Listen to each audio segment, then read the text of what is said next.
Smart but sparse changes keep the Pixel 10 Pro XL among the top Android phones.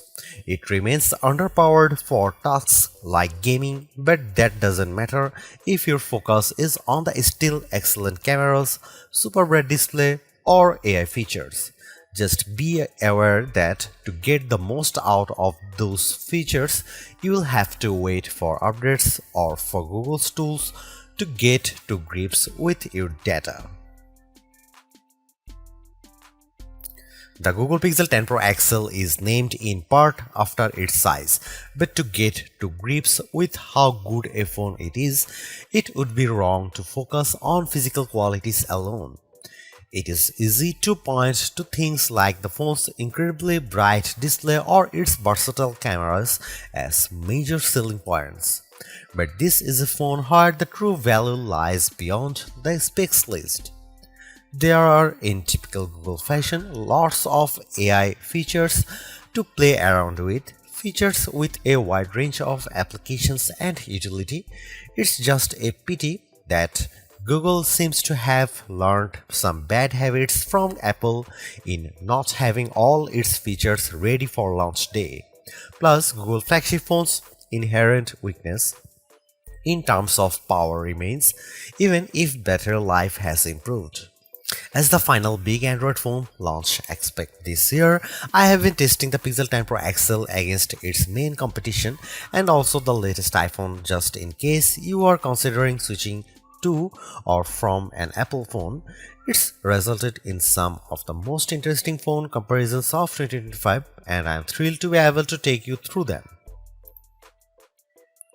Pre-orders are up for the Pixel 10 Pro XL and its siblings until retail launch day August 28. If and when you decide to buy the Pixel 10 Pro XL, it will cost $1199. That's technically more expensive than the Pixel 9 Pro XL from last year, but what's actually happened is that Pixel dropped the 128GB model. It's a shame that you can't get a cheaper extra large Pixel now, but it's not strictly a price hike. If storage matters to you, you can spec 512GB or 1TB for $1,319 and $1,549 respectively. But increasing the storage locks off certain color options. Only Obsidian Black offers all three options, while Jade Green is only available in the basic 256GB. There are no big changes from last year in terms of overall shape or materials. Google is still using matte textured toughened glass on the back, Gorilla Glass Victus 2 on the front and shiny aluminum sides holding them together. There is still a reliable IP68 dust and water resistance rating too. There are alterations to be found if you look closer. Google made the phone's rear G logo metallic, slimmed and bezel around the rear camera bar, moved the SIM card tray to the top of the phone and added a second speaker opening to the bottom. But the only real difference is the overall width. The size change results in a larger display and a total weight that's about 5% heavier than the Pixel 9 Pro XL. That gives the Pixel 10 Pro XL the status of the heaviest of the main flagship phones on sale today, although only by a few fractions of an ounce. One of the changes that applies only in US Pixel 10s is the removal of physical SIM support. It's eSIM only for American customers, while the rest of the world can still plug in their nano SIM card. Your four color choices for the Pixel 10 Pro XL are Moonstone Blue Gray, Jade Green, Porcelain White or Obsidian Black. It's a reasonable amount of choice, but the Pixel 10 base model has the most eye-catching hues in the family.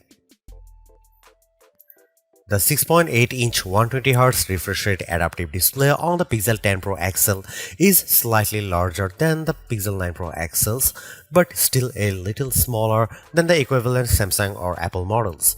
But the size difference is offset by the Super Actua screen's incredible brightness. Google Pixel 10 Pro XL can reach 2555 peak brightness, where Samsung Galaxy S25 Ultra can reach 1860. And iPhone 16 Pro Max can reach 1553.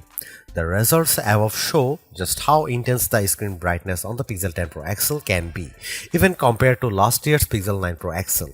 The Galaxy S25 Ultra does have the advantage of an anti-glare layer in its display, which helps deal with strong single sources of light, but in generally bright environments, and you have an easier time looking at the pixel's screen. Looking to the other results, we see the Pixel 10 Pro XL lags behind the S25 Ultra in terms of color gamut coverage and also color accuracy. In the default vivid color profile, the potential buyers needn't worry too much about that. The Pixel 10 Pro XL is still a great device for watching video or browsing photos on.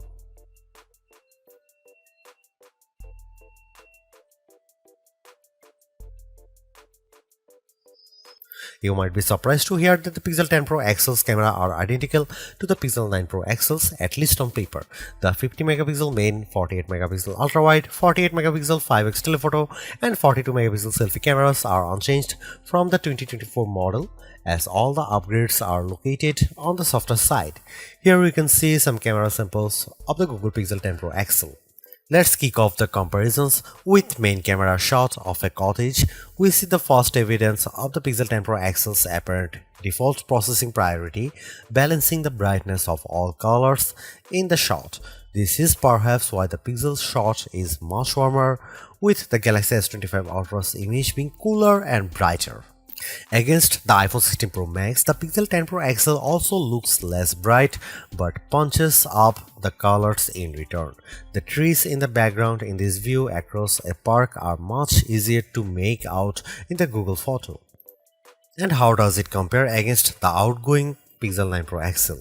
This photo of disused telephone box shows that the Pixel 10 Pro XL gives slightly stronger colors on the blue end of the spectrum, but is otherwise identical to the Pixel 9 Pro XL's image. In the night mode, with our subject being mini bottle of Henderson's relish, we see the Pixel 10 Pro XL struggle to capture the light compared to the Galaxy S25 Ultra, but the Pixel does have less of a red color caused by the curtains in the room than the S25 Ultra, which could be an advantage in some cases. Switching to the ultra-wide cameras and looking over a small stream in a wood, the Pixel's image pales compared to the S25 Ultra's far brighter shot. This is likely as a result of the Pixel's relatively small sensor not capturing as much light and the post-processing not being able to do enough to compensate. Macro mode also uses the ultra-wide sensor, comparing to the Pixel's effort against of the iPhone 16 Pro Max of a pink flower. The Pixel's shot is darker, again likely because of its small sensor, but the image still has good contrast as we can still make out the detail in the flower's center. The final rear camera on the Pixel we need to look at is the 5x telephoto camera, which I pointed at a breeze over a lake. The Pixel has tried to balance the mix of light and shade in the shot, resulting in an apparent lack of color compared to the S25 Ultra, while the Samsung's shot's richer color of the water is appealing. The breeze is blown out in return.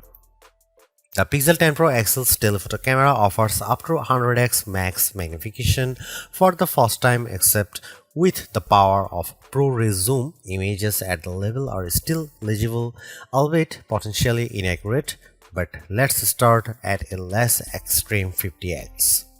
Zooming in on a milestone's curved lettering, it's already obvious that the Galaxy shot is noisier than the Pixel's, but based on my own observation, the Pixel has over-smoothed the stone, removing some of the texture in an effort to clean up the shot. At 100x, this effect is even more noticeable. A stone that's been sitting outdoors for who knows how long is unlikely to be as smooth as the Pixel's shot would have you believe. But in terms of legibility, while both photos still show the lettering clearly, the Pixel shows them in crisper detail. When exporting the images, the Pixel 10 Pro XL conveniently gives you both your original ProRes zoom shot and the processed version, along some interesting comparisons. For instance, we have here a church window about 1000 feet away from where I was standing as I took the photo.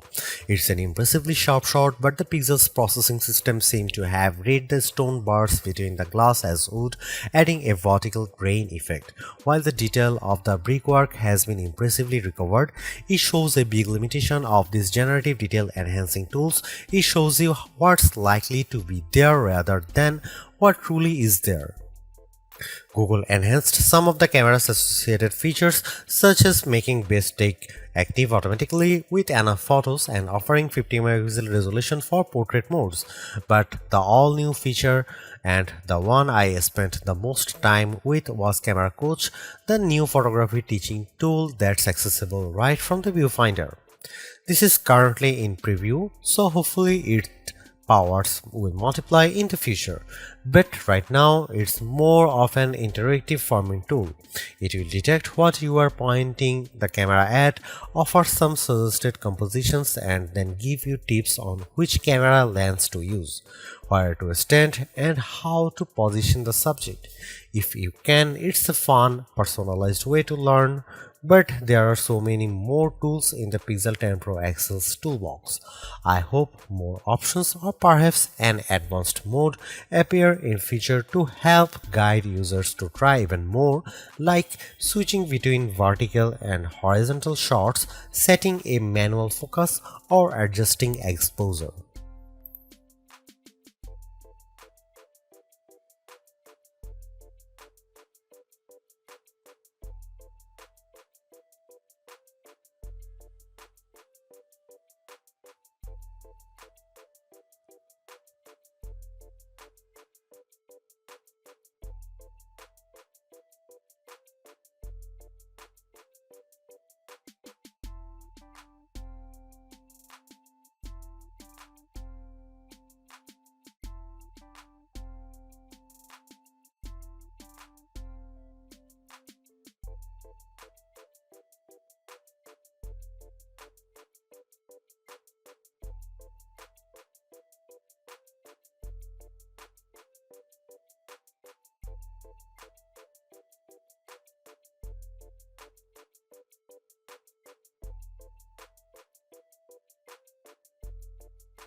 Google's updated the chip in its Pixel 10 Pro models with a Tensor G5 and paired Pro models including the 10 Pro XL with 16GB RAM.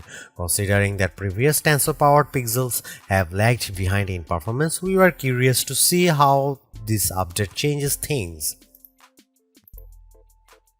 As the results demonstrate, the Pixel 10 Pro XL is noticeably improved over the Pixel 9 Pro XL, but is still underpowered when looking at the Snapdragon and A series chips that power the Galaxy S25 Ultra and iPhone 16 Pro Max. The Adobe Premiere Rush video test shows this specially.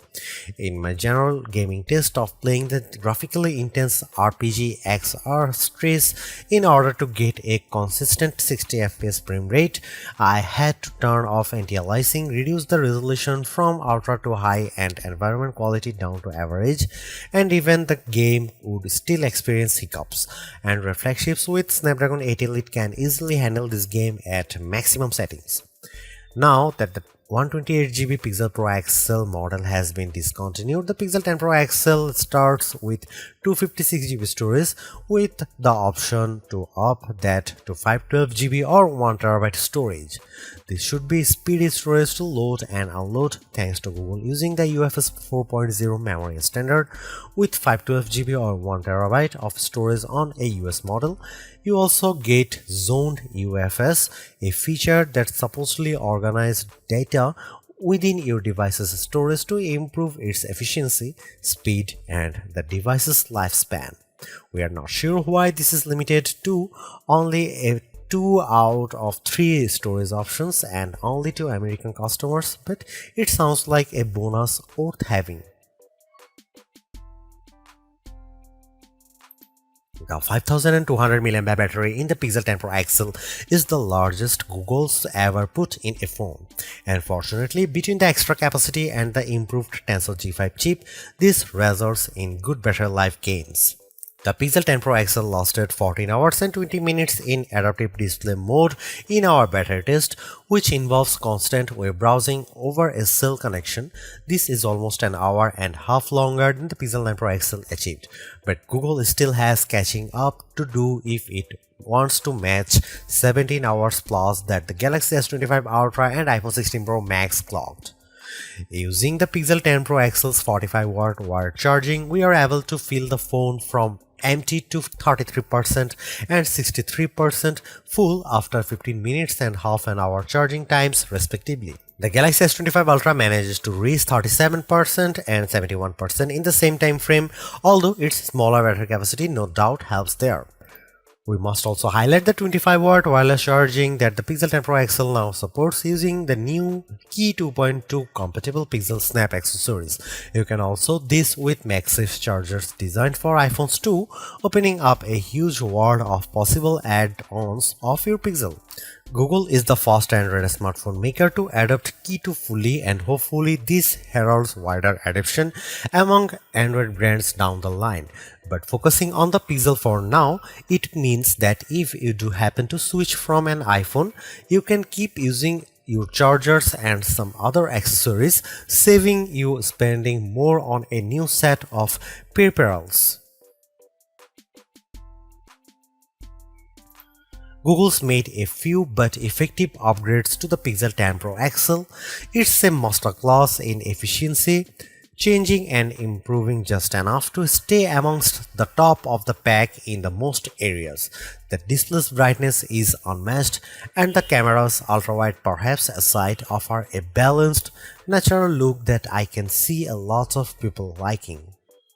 It's unfortunate that the Pixel 10 series is still the lowest powered of the flagship phones on sale today and lags behind its main rivals on battery efficiency.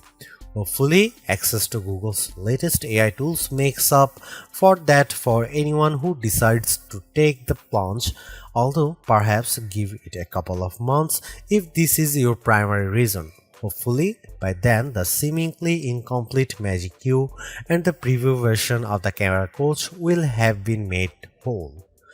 The Galaxy S25 Ultra may still be a better pick for you if you want more power and power efficiency from your phone. The Pixel 10 Pro may also be a better fit than the XL, considering you only sacrifice display size and battery life for a cheaper phone that's otherwise just as capable as its larger sibling. But the Pixel 10 Pro XL is the most capable and competitive of Google's latest batch of phones. If you are buying a phone right now and want best-in-class software combined with top-tier hardware, this Pixel is probably the one to pick.